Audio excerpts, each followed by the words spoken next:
السلام علیکم ورحمۃ اللہ وبرکاتہ۔ نحمدہ و نصلی علی رسولہ الکریم، اما بعد۔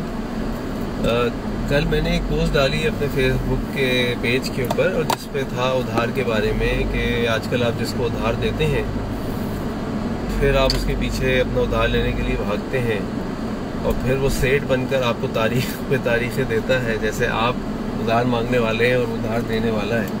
تو میں نے اس پہ کامنٹ بھی کیا تھا کہ بھائی صحیح بات ہے، آج کل ایسا ہی ہوتا ہے، تو ادھار اتنا ہی دو جتنا سہ سکو۔ تو پھر مجھے کئی لوگوں نے کہا کہ آپ نے یہ بات کہہ تو دی اور یہ مذاق کے طور پہ کہہ دی، لیکن اس سے کئی لوگوں کو ایسا لگے گا کہ کسی کو بھی ادھار نہ دو۔ تو میں تھوڑی سی اس کی وضاحت کر دیتا ہوں۔ دیکھیں، پہلی بات تو یہ ہے کہ کوئی بھی شخص ادھار صرف اسی صورت میں لے جب اس کو انتہائی شدید ضرورت ہو۔ وہ اس طرح ادھار نہ لے کہ بھائی چلو میں ادھار لے کے یہ کام کر لیتا ہوں، اس کام میں تو یہ ہو جائے گا تو پھر میں یوں کما کر دے دوں گا اور میں یوں کر لیتا ہوں، اور اپنی لگژریز کے لیے ان چیزوں کے لیے لے، کیونکہ مجموعی طور پہ اسلام میں ادھار جو ہے وہ پسندیدہ نہیں ہے۔ مجموعی طور پہ اسلام میں ادھار ناپسندیدہ ہے، کیونکہ اگر کوئی شخص اس حالت میں مر جائے کہ اس کے اوپر قرض ہو تو اس کے لیے شدید وعید ہے، اس کی روح جو ہے وہ معلق ہو جاتی ہے، یعنی آسمان اور زمین کے بیچ میں لٹک جاتی ہے۔ اللہ کے نبی صلی اللہ علیہ وسلم بھی شخص سے جنازہ نہیں پڑھاتے تھے جس کے اوپر قرض ہو۔ تو پہلی بات تو ادھار لینے والے، قرض لینے والے یہ سمجھ لیں کہ انتہائی مجبوری ہو تو ہی قرض لیں، ورنہ نہ لیں۔ اب جہاں تک بات رہی ادھار دینے والوں کی، تو دیکھیں، آپ یہ دیکھیں کہ سامنے والا شخص اگر ضرورت مند ہے تو ضرور اس کو ادھار دے دیں۔ اللہ تعالیٰ نے آپ کو مال دیا ہے تو اس مال کو اللہ کے بندوں کے لیے خرچ کر دیں۔ کوئی شخص آپ کے پاس آتا کہتے ہیں جی میں کاروبار کرنا چاہتا ہوں، میں ایک رکشہ لے کر چلانا چاہتا ہوں تاکہ میری روزی ہو جائے، ٹھیک ہے، الحمدللہ۔ آپ دیکھیں بندہ سمجھدار ہے، اس قابل ہے، 2-4 سوالات کریں، اس کو دے دیں۔ اسی طرح کوئی شخص یہ کہے کہ جی میرے گھر میں شادی ہے، مجھے کچھ قرض چاہیے ہے، انشاءاللہ میں 2-2 ہزار 3-3 ہزار یا جو بھی معاملات ہیں کر کے آپ کو واپس دے دوں گا۔ آپ اس کو تھوڑی سی دعوت بھی دیں کہ بھئی کن چیزوں پہ خرچ کر رہے ہو، کس کو کیا رسومات کر رہے ہو، اور پھر اس کی ضرورت اگر جائز ہو تو اس کو بھی دے دیجئے۔ اب سوال یہ پیدا ہوتا ہے کہ قرض لینے والے قرض دیتے وقت جو ہے وہ گڑبڑ کر جاتے ہیں۔ تو اس میں 2 طرح کے لوگ ہوتے ہیں۔ میرا ایکسپیرینس تو یہ ہے، جیسا بھی ہوا کہ پچھلے ہفتے میں مسجد سے نماز پڑھ کے نکلا تو میرا ایک پرانا ڈرائیور میرے پاس آیا اور مجھے آ کر اس نے 5,000 روپے دیے۔ میں نے کہا بھائی کس بات کے پیسے دے رہا ہوں؟ اس کو نوکری چھوڑے بھی کافی ٹائم ہو گیا۔ تو کہنے لگا سر آپ کو یاد ہے آپ سے میں نے ادھار لیے تھے 20,000 روپے، اور میں نے آپ سے کہا تھا میں آپ کو واپس کروں گا۔ تو میں نے جس کام کے لیے لیے تھے بائکیا پہ بائک چلانے کے لیے، وہ بائکیا میں نے چلائی لیکن مجھے فائدہ نہیں ہوا۔ اب میں نے نوکری کر لی ہے، اب مجھے پہلی تنخواہ ملی اور میں نے آپ کو لا کے آپ کے پیسے دے دیے۔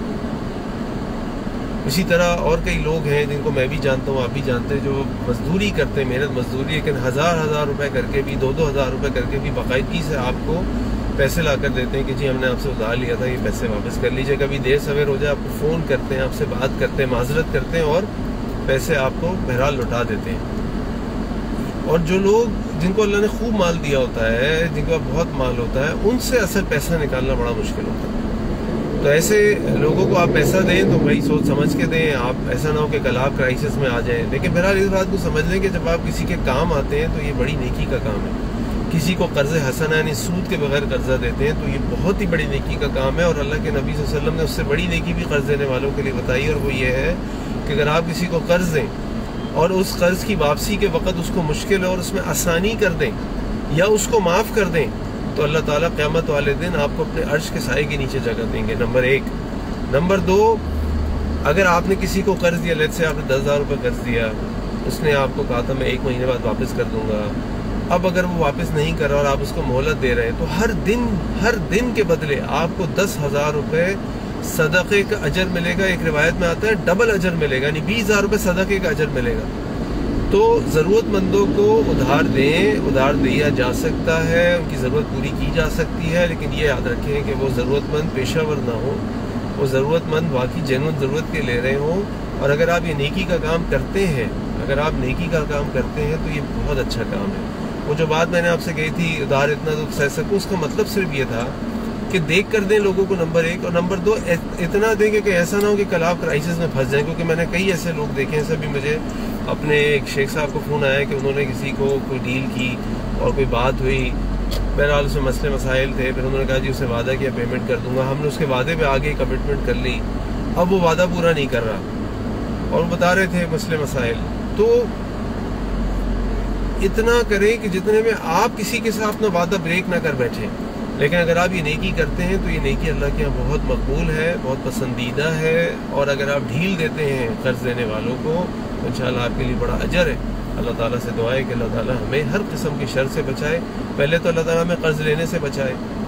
اللہ تعالیٰ ہمارے زندگی میں مال میں معاملات برکت کر دے, ہمیں قرضی نہ لینا پڑے. اور اگر قرض لیں تو اس کو ادا کرنے والا بنا دیں, اور اگر قرض دیں تو اس کو اچھے طریقے سے وصول کرنے والا بنا دیں. السلام علیکم ورحمۃ اللہ وبرکاتہ.